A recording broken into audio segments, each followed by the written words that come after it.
Stand by.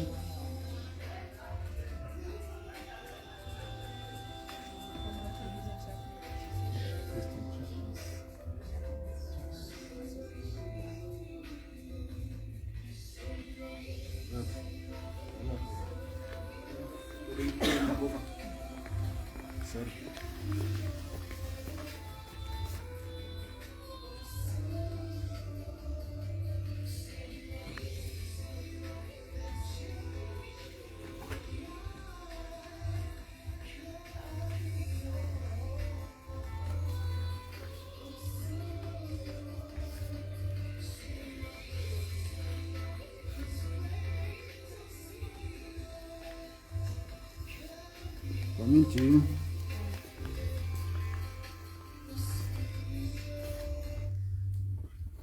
Yes, welcome back. It is 10:30 this morning, and we're moving right to our next segment. Our guest is already seated in the studio with us this morning. Deborah, I'll allow you the honors of introducing him. Yes, so we have Chaplain Dr. Akinsame Emmanuel, Chief Executive Director, ICCA, that is the International Christian Chaplains Association Africa, and we're focusing on caregiving. Good morning, sir. Good morning. Good morning, Deborah. How are you doing? Very well. Welcome to Tennessee this morning. Thank you. Yeah. So if you could just tell us, who is Chaplain Dr. Akinsame Emmanuel? Good morning, viewers.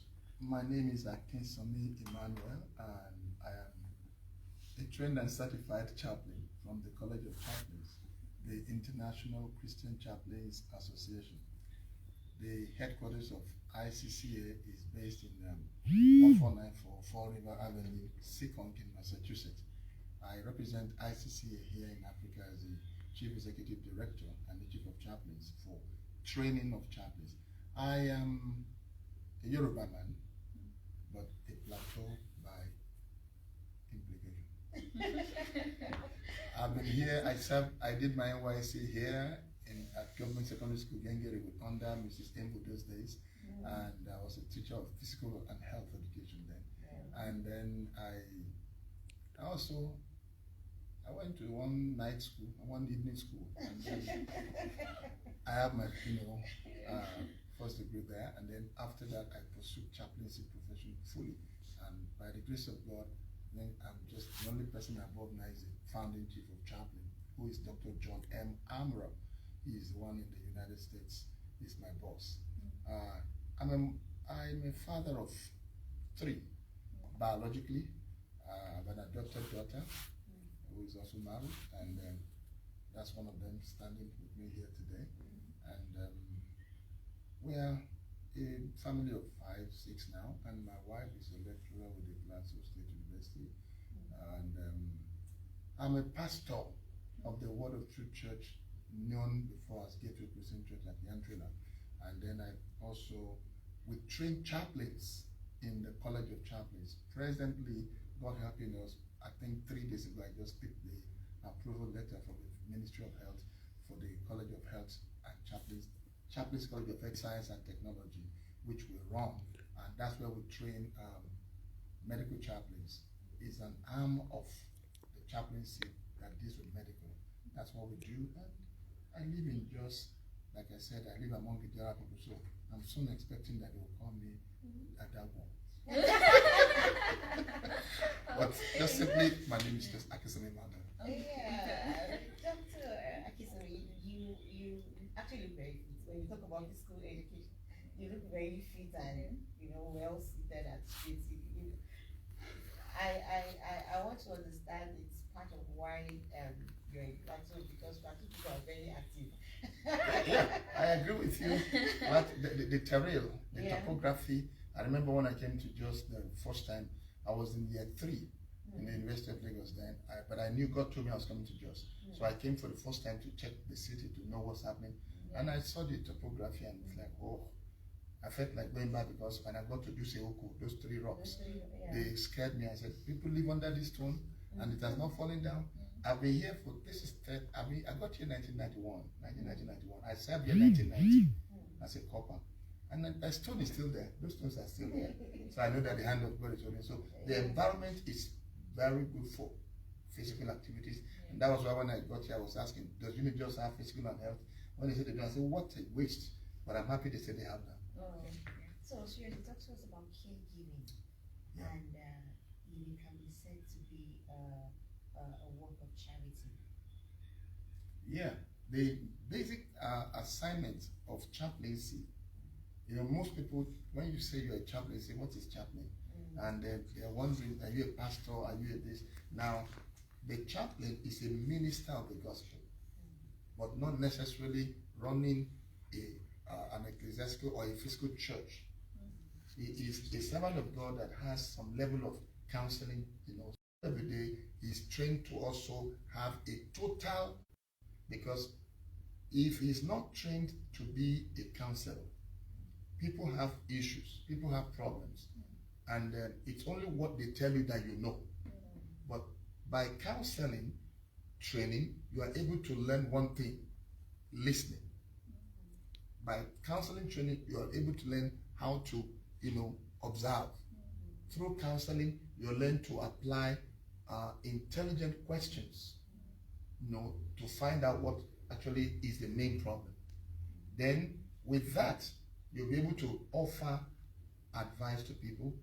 You don't decide for them, but you help them to make informed decisions. That's one side of the chaplain. Now, the second part is that is regimentally configured to be able to be smart, alert, agile, and fit to be able to go into any area of life. For example, during the days when we used to have it tough in Jos, as a pastor, I wasn't sitting down in the church. I was in the forefront. If anybody lives on Boucher Road, particularly Tina Junction, Yantrela area, I was always in the front of, okay, no, let's not do it that way. That even some pastors will come and say, must you be out there? And I tell them, I'm not just a pastor, I am a chaplain. And as a chaplain, I'm a caregiver. So during crisis, I'm also, that's what they call them, first responder. I'm a first responder by training, being a chaplain. So the caregiving ministry is the tool that the chaplain uses to access the people and be able to get their trust in order to be able to minister to them. So care is the tool, and then that service is our platform. So the chaplain does not necessarily have to be in cassock with cross and the Bible. I'm a chaplain. The guy came this morning. This is most of the time the way we appear, because everything about the chaplain is service. So if you talk about a chaplain, you're not just talking of ecclesiastical appearance. He's a minister that ministers on the street. Anywhere you find yourself, you are a minister.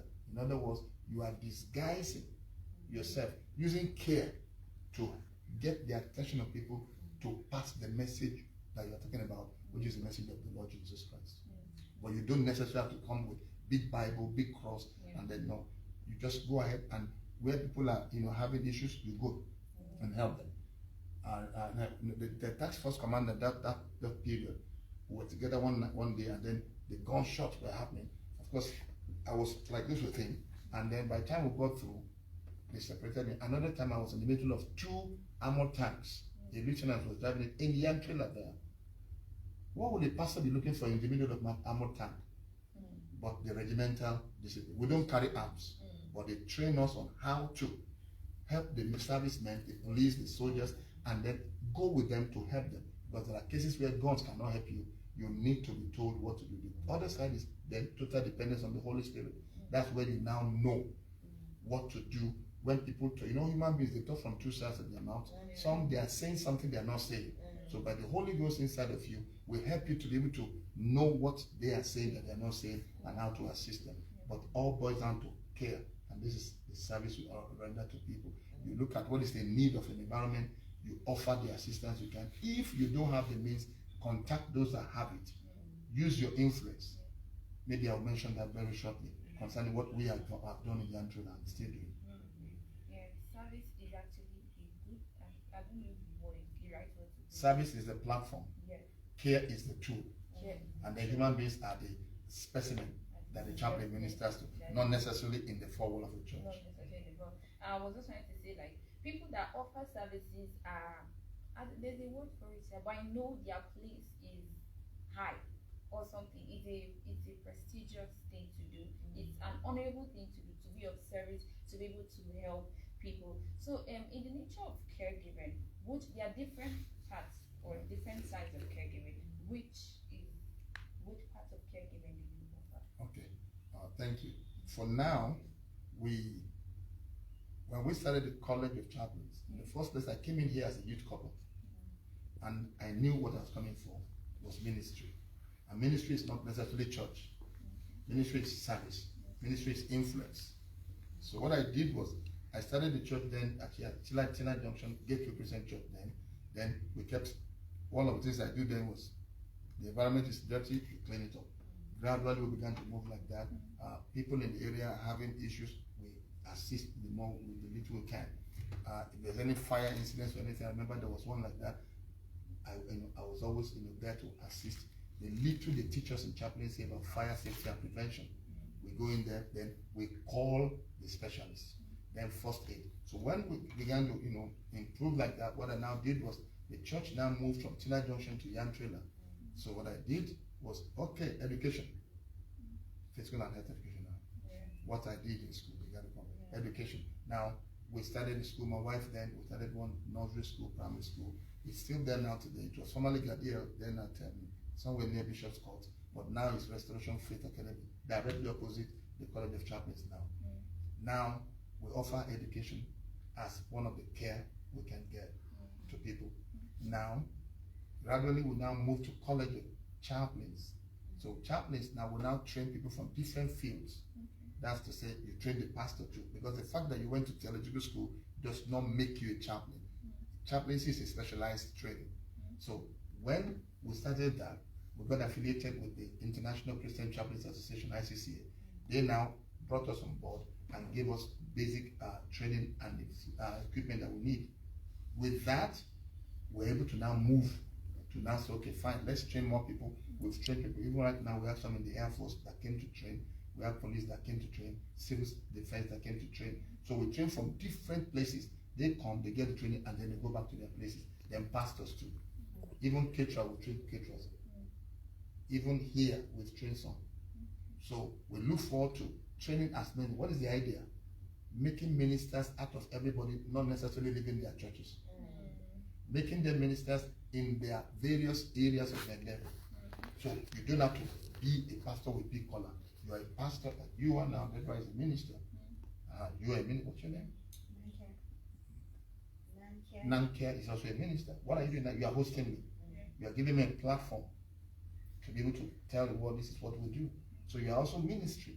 You are rendering service. So we now specialize with education. Then we got that to a point, and I thought one day, hey, medical is another thing, because people need help in the area of medicine, food, education.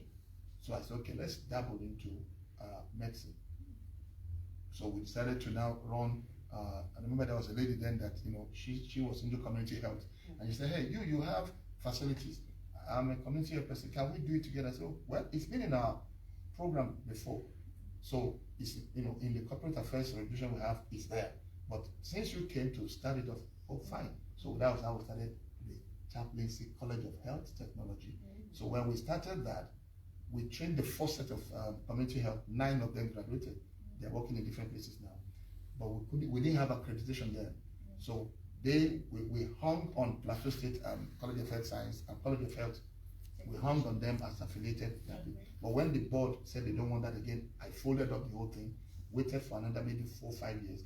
Then just last year, February, we got accreditation by the Public Health Practitioners of Nigeria. Okay, so now we have public health, and the first set just started October. So now we're using medicine as our own way of getting care to the people. And then every year, twice, we do medical and food outreach in the community. So medicine, education, and then community assistance, like dredging, borehole, what do you call it now? Drainage system, road repairs. If you get to Yan Trailer today, you don't have anywhere called darkness. We have installed solar street lights, the whole of Yan Trailer, if you come in there. Now, it's not an NGO, people have this understanding that I have an NGO. I don't. The simple way we do it is that service. Ministry is influence. The people I've influenced, I call them, hey, give me some money, I want to put light. Yeah, give me money. So if you go to, now we've moved towards St. Michael. If you know Yamtrila, well, from that place, we're cornered to St. Michael area now. And then we've also extended it to the Muslim community. So we just finished the Muslim community last week. So we still keep moving. As the Lord gives me money, I keep doing it. And the church, the little I can get, I manage it. So that's what I use: the church fund, the chaplaincy fund, the College of Health fund. All I do is I make sure the salaries are intact, the structures, are maintained. But any other thing, that's what we do. And then we also run an online radio where we minister to people as much as we can. As I talked to you, we're ministering. We're also transmitting online to them. I was actually going to ask you. You started telling us how you fared giving in caregiving. Yeah. So I was going to ask you, how have you fared so far, and then where do you intend to go in caregiving? So far, we thank God for the much we have done. I think so far right now we've done 16 streets in that community, and for food and medical outreach, it's as the Lord gives me money. I don't have any Uyibo or Baturi for now giving me money. As people, because it is believed that how can an individual be doing this without Baturi or NGO? That's the present belief they have around me. Now you need to go outside and see my car. It's very, very wonderful car. Don't laugh. It's an old, wonderful vehicle. But I enjoy it. When my son, I say, son, let's get in and hop, let's get out of this place. We are not about all of that.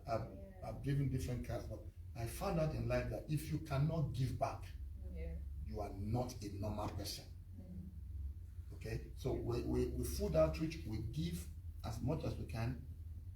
The Christmas that passed, 9 women with hijabs came to our church to say thank you. And one of the basic reasons why I'm doing that is, school is, one, my name is Abdul Wahid. I was a Muslim. I'm not ashamed to say it anywhere. I love the Muslim people. They are my brothers, and I cannot watch them, suffer.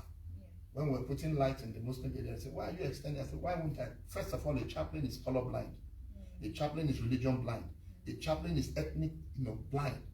You are rendering service to humanity. So treat me first as a human being before you call me Yoruba or Christian or Muslim. So I go to their places, and that's what we want to do. So I have it in mind that one day, of course, the clinic is soon start, they will be coming, and I look forward to seeing hijabs plenty in the place. It's all about service. It's not about religion. So I still trust God for more money to be able to get more food, to be able to get more medicine, because thank God for people like Lamed. I will say that openly. Every year he sends me, medicine. He does that. He will just, I'll tell him, Lamed, I need medicine. For free, he'll just let me take this. So, and then some other chaplains too now go around to other pharmacy shops, that they know, they get little they can get. For now, our country has not really understood chaplaincy ministry. It's more of chaplain. No, a chaplain is a street boy. He walks around to help people. He looks for opportunities. He creates opportunities for people to be helped. And from that help, this Good Samaritan, that's the message. That's where the chaplaincy thing came from. It's a Good Samaritan foundation. You spent and he spent. He said, when I come back, if there's any other thing you spent, I'll give it to you. So that's exactly what I do. And this is the way life should be. You don't eat it alone. And I believe God that gradually, like now the medical people we are training, they are right now in the government hospital serving. President, some are in just north, some are in just south. And then, like, when we get there tomorrow, now we're also graduating some people. Their induction is tomorrow. So and when we finish with that, they go. When they induct them, they go as public health practitioners. In Plateau State, this is the very first time. We've never had induction, public health in Plateau State before. Accredited or whatever, but we are the first. So that is the reason why we want to push caregiving through medicine and education and community development services. So finally, seriously, we are actually we just have 2 minutes to go on the show, and so finally you can just wrap up everything you want to tell us on the Plateau before we let you go. Yeah, Plateau State is our state. Like when I went to the Ministry of Health about the approval of the School of Health, I told the people I met there, I said, this is our state, and this school is our school. Yes, being the first to be accredited does not mean that it's Yoruba or anything. This language of let's stop it. We are all here. Where I live here more than any other time. and let's all be involved in service. Don't wait for governor of the state or anybody. Don't wait for any councillor. If everybody, like for example, we are battling insecurity in our area, that's what we have dealt with. Now there's no more picking pocket, there's no more people stabbing people, because there's light everywhere. The security guys, Yabanga, they can work well. So if every house can think of, okay, put one in your front, put one in your front. Everybody, you find out that not only you hear GRA, no, we are all good at we should be good at enjoying these things. Let everybody be, all hands be on deck and develop the place. And like I said, tomorrow I trust the Lord that I'll be able to pass the point across to them that as you are going during this induction and commissioning of chaplains, I want to see people come in there and see that this is service-oriented program. And I see Plateau becoming a better place. We will eventually become better than we were before the crisis. Service is the main thing, and let everybody be ready and be willing to give service. Thank you very much. And Thank you. next we call on you, you'll come to give us more details on chaplaincy and caregiving. So we've been speaking with Chaplain Dr. Akinsami Emmanuel. He is the Chief Executive Director of ICCA Africa, and we've spoken to you about caregiving. And so we're going to let you go. We're going to take our culture, our heritage, and when we return, we'll wrap up on Sensitive this morning. Thank you very much.